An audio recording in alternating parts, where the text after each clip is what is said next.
I'm Advocate Nidhi Singh from NRI Legal Services, speaking to you today from the headquarters of NRI Legal Services in Chandigarh, India.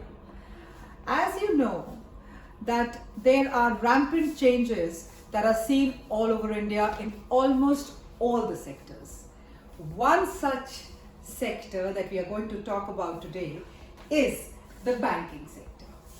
The banking sector in India has gone through some revolutionary changes that a lot of people are not aware, and especially those who live overseas.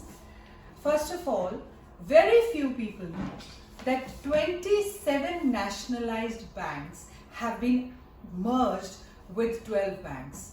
So as of today, there are only 12 banks that are there, whereas all the other banks have merged into these 12 banks. I'm reading out a list to you, which are the 12 banks that are now currently the 12 strong nationalized banks. All the other banks have merged into this list.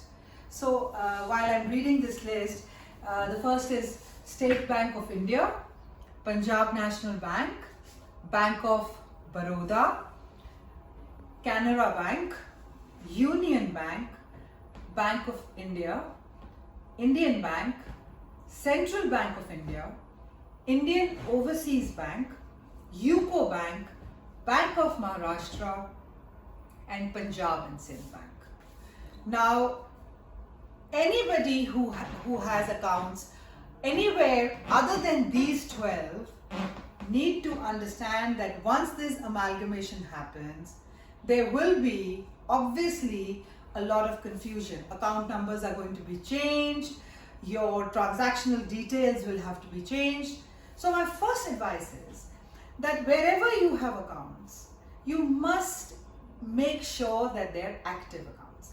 Active accounts means that all your KYC protocols that are the same all over the world, which is Know Your Customer protocol, they are complete.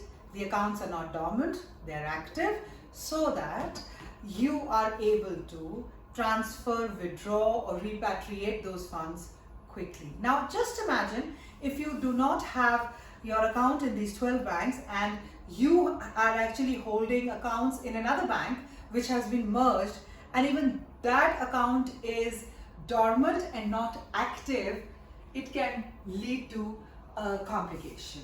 Because first you will have to activate that account. Now activate that account in which bank? The bank doesn't exist anymore. So you'll have to trace that account, the old account numbers, the banks are merging, so there's a lot of confusion.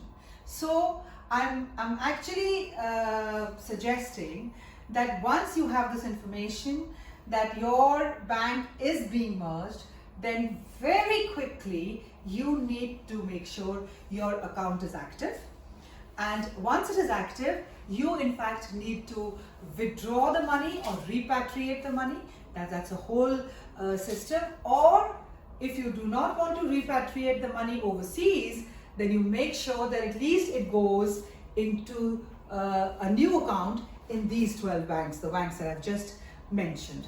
All of this banking information is also on the internet, but especially to overseas people whom we represent, the NRIs, it is very, very important that you are able to withdraw the funds and you're able to repatriate those funds, and you do not wait, because once your account is deactivated and your account and your bank is merged, there can be a lot of problem for you to reach, access, withdraw, or even trace your old account numbers.